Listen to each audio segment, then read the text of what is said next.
Hello बच्चों, आप सभी का हमारे चैनल आरती एजुकेशन क्लासेस में स्वागत है। आज के वीडियो में हम आपके लिए लेकर आए हैं 8th ग्रेड अभ्यास पुस्तिका कक्षा 8 विषय हिंदी। तो आइए बच्चों, हम देखते हैं 8th ग्रेड अभ्यास पुस्तिका कक्षा 8 विषय हिंदी के लिए। यहाँ पर हम देखेंगे सबसे पहले आपके लिए हम लेकर आए हैं पाठ 22 गीता का मर्म। जो पाठ 22 है हमारा गीता का मर्म, पिछले पाठ में वीडियो में हम आपके लिए लेकर आए थे पाठ 21 जो था वह।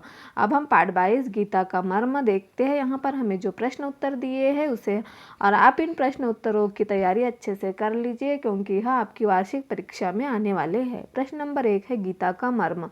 पाठ के अनुसार पंडित गौवर्ण ने राजपाट लेने से क्यों इनकार कर दिया? तो पंडित गौवर्ण ने कहा कि मैं तो पंडित हूँ, राजभोग अथवा आधे राज्य का लालच मेरे आत्मा कल्याण के लिए उचित नहीं है, इसीलिए उन्होंने राजपाट लेने से इनकार कर दिया। उन्होंने क्या कहा कि मैं पंडित गौवर्ण ने कहा कि मैं पंडित हूँ, राजभोग अथवा आधे राज्य का लालच मेरे आत्म कल्याण के लिए उचित नहीं है। फिर देखिए बच्चे, यहाँ अगला प्रश्न है हमारा प्रश्न नंबर 2। विद्वानों का आदर करने वाले आनंदपाल का व्यवहार क्यों बदल गया था? तो आधा राज्य न देने का लोभ व कुटिलता के कारण आनंदपाल का व्यवहार बदल गया। जो आधा राज्य न देने का लोभ व कुटिलता के कारण आनंदपाल का व्यवहार बदल गया। अब देखिए यहाँ प्रश्न नंबर 3 है, अर्जुन का धनुर्विद्या सीखने का उद्देश्य क्या था?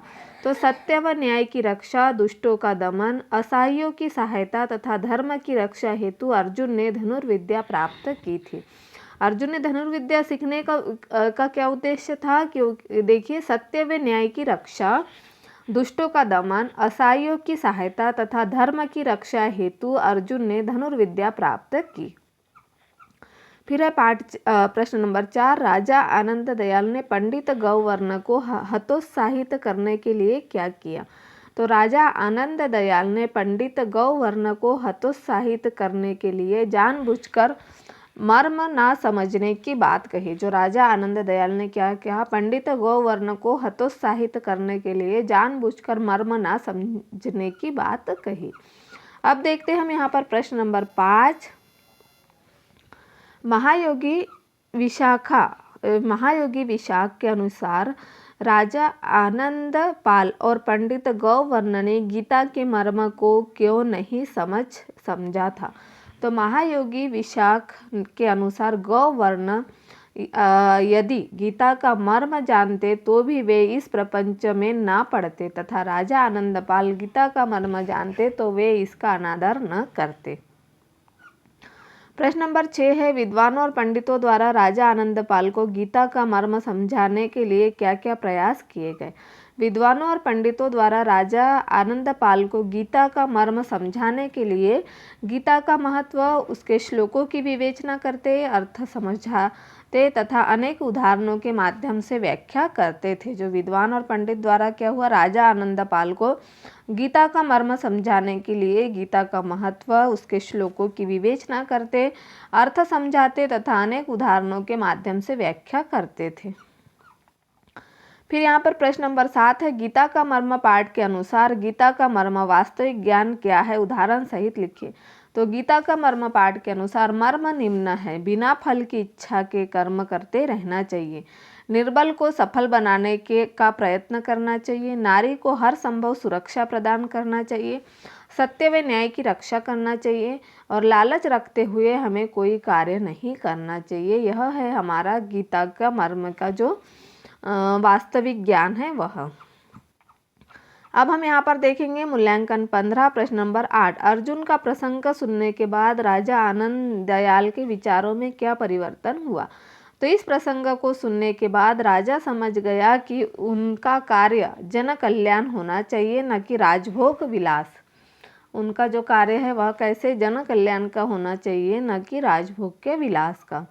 फिर है प्रश्न नंबर 9। गीता का मर्म पाठ के अनुसार विद्या प्राप्त करने का वास्तविक उद्देश्य क्या है? तो गीता का मर्म पाठ के अनुसार विद्या प्राप्त करने का वास्तविक उद्देश्य मानव कल्याण होना चाहिए। उसका जो वास्तविक उद्देश्य क्या है? मानव कल्याण होना चाहिए। फिर है प्रश्न नंबर 10। गीता का मर्म पाठ के आधार पर राजा आनंदपाल और पंडित गौवर्ण की मनोदशा का वर्णन अपने शब्दों में कीजिए।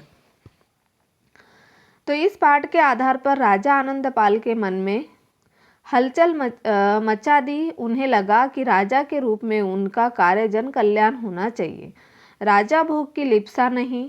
उनके मन में वैराग्य भाव जागृत हो गया हो। उन्होंने अपना संपूर्ण राजपाट गीता का मर्म सुनाने वाले पंडित गौवर्ण को देने की इच्छा व्यक्त की।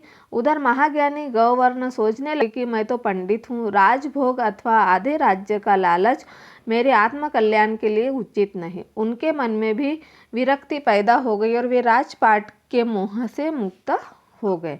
इस तरह से हमने प्रश्न नंबर 10 का उत्तर लिखा है यहाँ पर, और इसे हमने यहाँ पर पूर्ण कर दिया। जो हमारा मूल्यांकन 15 था उसे भी, और प्रश्न नंबर 1 से 7 तक के और मूल्यांकन के हैं 8 से 10 तक के। तो इसे आप अपनी जो वर्कशीट है 8th ग्रेड अभ्यास पुस्तिका की जो पाठ 22 गीता का मर्म उसे कंप्लीट कर लीजिए। और यदि आप हमारे चैनल पर नए हो तो हमारे चैनल को सब्सक्राइब ज़रूर कर लीजिए और बेल आइकन को प्रेस करना ना भूलिए, ताकि आपको हमारे आने वाले वीडियो के नोटिफिकेशन मिलते रहेंगे।